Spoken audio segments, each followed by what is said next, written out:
जिंदा नहीं रहना था। बिल्कुल, ये बात आपकी बिल्कुल ठीक है कि जो डॉक्टर जो लंबे समय से पेशेंट का इलाज कर रहे हैं, that is the first level who can convince. बिल्कुल। And I think the attendant because of long association would believe in these doctors. तो इसलिए पहला लेवल कन्विंस करने के लिए यही फिजिशियन या सर्जन जो ट्रीट करते हैं, किसी भी डॉक्टर को जब वो अपनी एक ओथ लेते हैं तो उनको तो पहला ही एक वो जो मेन उनका जो ओथ का पॉइंट नंबर 1 यही होता है कि I am going to do my level best to save a life. In case I am not able to save a life, then through that life that is going, जो जा रही है, if I try and give life to somebody else, what can be more nobler than this? There is no doubt. लेकिन problem ये है, मैं I would like to interrupt here कि इस पार्ट को कॉमर्शलाइज जब हो गया ये, हाँ जी, जिसको कहते हैं ह्यूमन ऑर्गन ट्रेड सिस्टम शुरू हो गया, जिसमें अनएथिकल प्रैक्टिसेस इन्वॉल्व हो, जब आप समझा के कन्विंस करके कंसेंट लेकर के कर रहे हैं, तो कहीं ना कहीं डॉक्टर साहब बात वही आ गई ना, सप्लाई एंड डिमांड, जहां पे गैप बढ़ेगा जी, तो ये unethical, and human nature being what it is, वो हर चीज में पैसा बनाने की सोचेगा जी।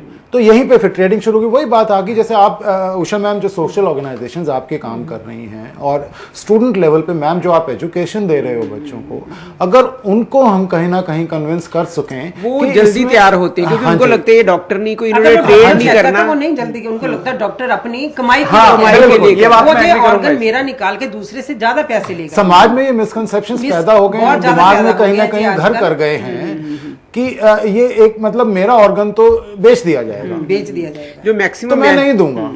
ये आपको आइज में भी आती है प्रॉब्लम डॉक्टर? यहाँ एक चीज ऐड करेंगे कि हमें डिफेंसिव प्रैक्टिस जो शुरू हो गई है, हाँ जी, इसमें डॉक्टर्स का जितना रोल है उससे ज्यादा रोल कहीं एनजीओ या सोशल बॉडीज का है। बिल्कुल। जब वो आदमी कन्विंस करते हैं और डॉक्टर उसको एंडोर्स करे तो इफेक्ट ज्यादा होता है, बजाय कि जो ट्रीटिंग डॉक्टर करे तो हो सकता है वो इफेक्टिव भी हो जाए, और हो सकता है मरीज उसको अदर वे भी ले ले कि कहीं ये ट्रेडिंग तो नहीं हो रही है। और हिंदुस्तान की इतनी आबादी है, उसमें 5 मिलियन ब्लाइंड जिनको जरूरत है आंखों की, लोग अगर दें तो कोई ब्लाइंडनेस खत्म हो जाए। सरकार भी कहती है अंततः खत्म होनी चाहिए जी, क्यों नहीं कारण इसका नहीं है। श्रीलंका की बात कही डॉक्टर साहब ने, बिल्कुल। इनफैक्ट सरप्राइज जो स्टैट्स सर ने दिए हैं श्रीलंका के बारे में, सो गुड। मैं इस बारे में और कहना चाहता हूँ, बहुत इंपॉर्टेंट फैक्ट है ये। किडनी, जैसे डॉक्टर साहब ने कहा कि लीगल हैसल हमारे कंट्री में इतना ज्यादा है कि कई बार ऐसा भी होता है कि रिश्तेदार तैयार भी है, but because of those hassles परेशानी है, या रिश्तेदार नहीं, कोई आपका जानकार आसपास वाला तैयार है, लेकिन वो पैराफर्नेलिया इतना कि मैं ये पॉइंट इसलिए कहना चाहता हूँ कि यहाँ रिकॉर्ड में है ये बात कि इंडिया से largest number of kidney transplantation कराने लोग पाकिस्तान जाते हैं। क्यों? क्योंकि वहां लीगल हैसल्स है ही नहीं कोई। अब शायद उन्होंने पिछले साल से उन्होंने कर दिया शुरू, बट ये I have seen large number of patients जिन्होंने यहाँ सब कराया, ऑनलाइन अपनी बुकिंग करी, वहां गए, क्योंकि वो मजदूर और पुअर और लोग वहां पॉवर्टी बहुत है, 30, 40, 50, 60 हजार रुपए के लिए वो अपना वहां तैयार हैं। उसको रोकने के लिए कोई लीगल टेंगल नहीं है वहां पर, उसको रोकने के लिए यहाँ लीगल टेंगल बहुत है। और वो नहीं, लेकिन मेरा इसमें ये मानना है कि दैट इज बिकॉज मतलब the poverty is really rampant there. उसका वजह सिर्फ यही है कि वहां मतलब फॉर मनी पॉवर्टी भी है, पॉवर्टी भी है, और लीगल हैसल्स नहीं, जैसे हमारे तो। लेकिन इन अ केस लीगल हैसल्स का मतलब क्या है? लीगल हैसल्स का मतलब ये है कि पाकिस्तान अगर जा रहा है कोई किडनी लेने, उसको मालूम है वो उसको ब्लैक मार्केट में ही किडनी मिल रहा है। पहले हमारे यहाँ black market kidneys up for sale. मेरा ये मानना है अगर medical community, specially doctors and transplant doctors and social organisations like you ma'am and educationist like you ma'am, अगर they all combine together and put pressure on the government, nothing like it, क्यों मतलब इतने अच्छे काम के लिए आप legal hassles को इजी करें, थोड़ा डॉक्टर्स की प्रोसिक्यूटेबिलिटी को कम करें। लीगल की एक चीज मैं ऐड करना चाहूंगा, पर्सनल एक्सपीरियंस है। हाँ जी, मैं आई डोनेशन में 81 से जुड़ा हूँ, जब मैं डॉक्टर धनवंत सिंह के साथ था, बहुत आंखें निकाली हैं। 84 में पानीपत में जब मैं आया तो वहां पे आई डोनर सोसाइटी बनाई है, फर्स्ट आई बैंक बनाया जो कि ऑल इंडिया इंस्टीट्यूट के साथ एसोसिएटेड था और टाइम्स रिसर्च फाउंडेशन के साथ था, और 84 से आज तक मैं उसके साथ जुड़ा हूँ। लेकिन जिस दिन मेरे फादर की डेथ हुई, मैंने पानीपत के सारे आई स्पेशलिस्ट को रिक्वेस्ट कर दी, कोई आदमी तैयार नहीं था उनकी आंखें निकालने के लिए, और उनकी आंखें मैं नहीं निकलवा सका। मैं इस पोजीशन में नहीं था कि मैं अपना चाकू छुरी खुद उठा लूं, और बीइंग आई स्पेशलिस्ट मैं उनके लिए कोई आई कलेक्ट करने वाला आदमी नहीं अरेंज कर सकता। आप ये खुद इस फील्ड में इतना अच्छा काम कर रहे हैं, लोगों की करके आ रही है, and I mean that is look at the state of affairs. कोई आदमी लीगल प्रॉब्लम के कारण कोई इसको करना नहीं चाहता था जी, मेरे को कोई पंगा ना हो जाए, मैं ये ना हो जाए।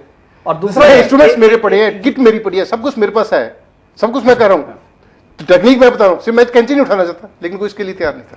ये इस फैक्टर के अलावा कॉस्ट फैक्टर भी प्रोहिबिटिव है, एक कारण वो भी है।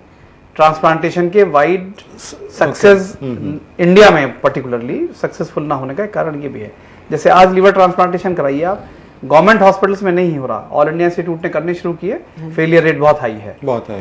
तो मेडिसिटी है, गंगाराम है, Gangaram is a Pioneer institute doing largest number of liver वहां पे and the cost is anything, मतलब एवरेज 20, 22, 25 लाख रुपया, 20 से 30 लाख रुपया आम खर्च होता है, तो cost is also really prohibitive.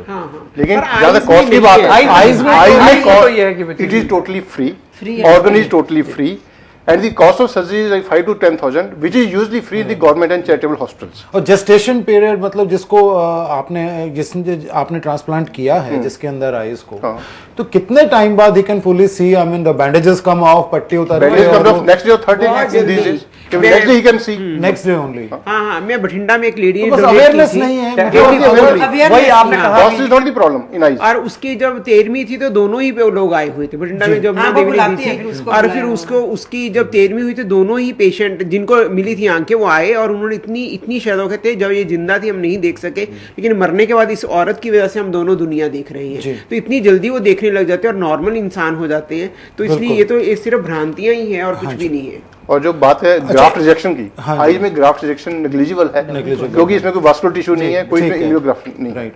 अच्छा, एक चीज मैं और थोड़ा मतलब मेडिकल पॉइंट है जी, कि मैं ये चाहूंगा कि आप हमारे दर्शकों को थोड़ा ये समझाएं कि what is the difference actually between a coma and brain dead.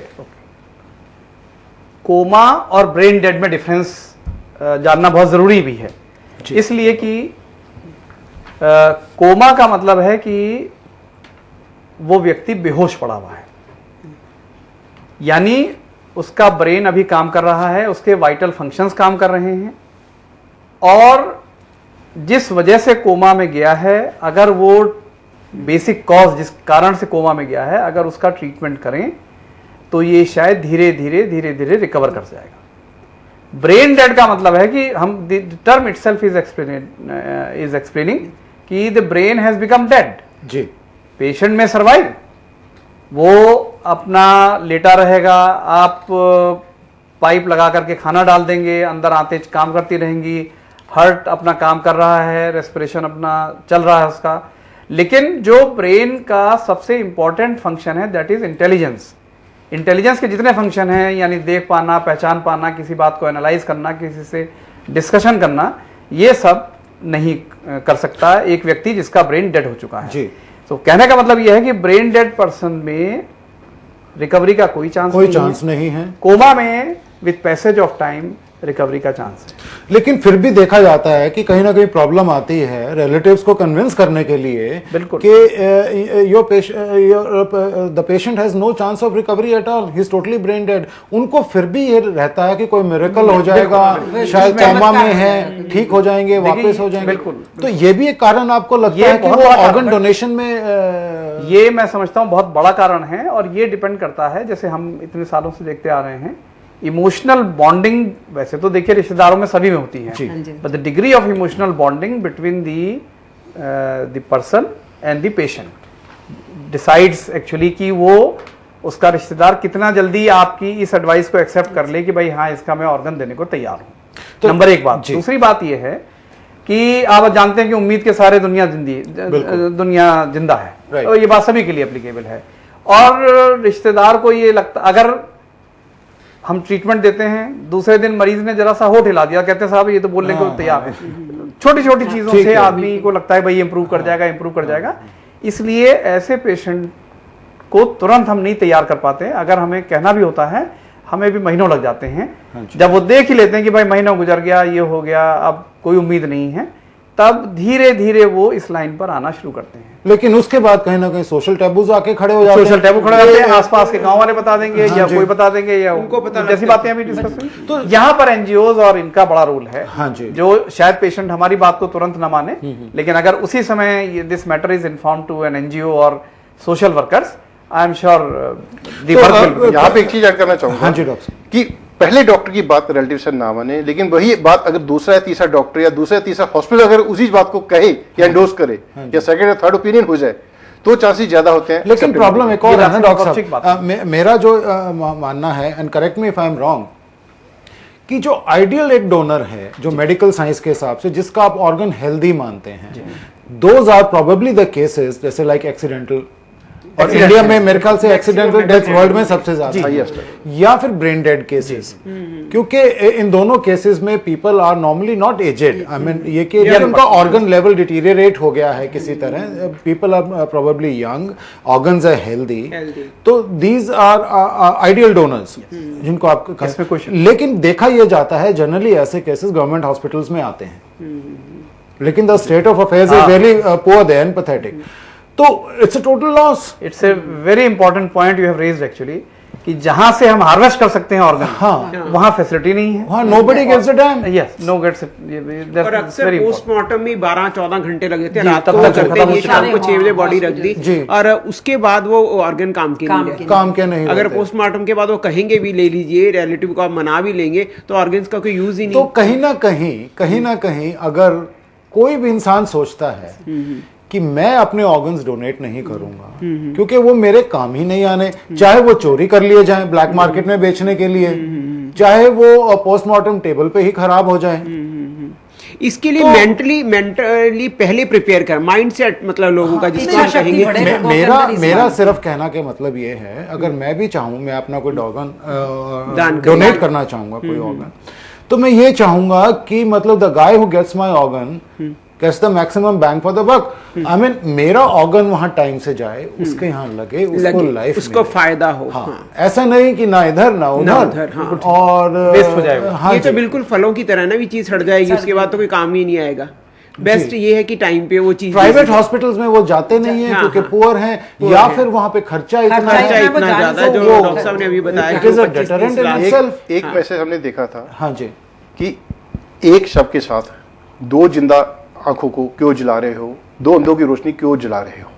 अगर इसी मैसेज को हम आजकल डेवलप हो रहे ट्रॉमा सेंटर्स, जहां एक्सीडेंटल केस जाते हैं मेट्रोस के, ट्रॉमा सेंटर्स में मैसेज ऐसा हो कि आप बॉडी के साथ जीवित ऑर्गन्स को क्यों दिला रहे हो, इनको डोनेट करो। अगर वहां पे ये मैसेज लगाया जाए तो आने वाले टाइम में ये कुछ ना कुछ awareness. This is a very valid point.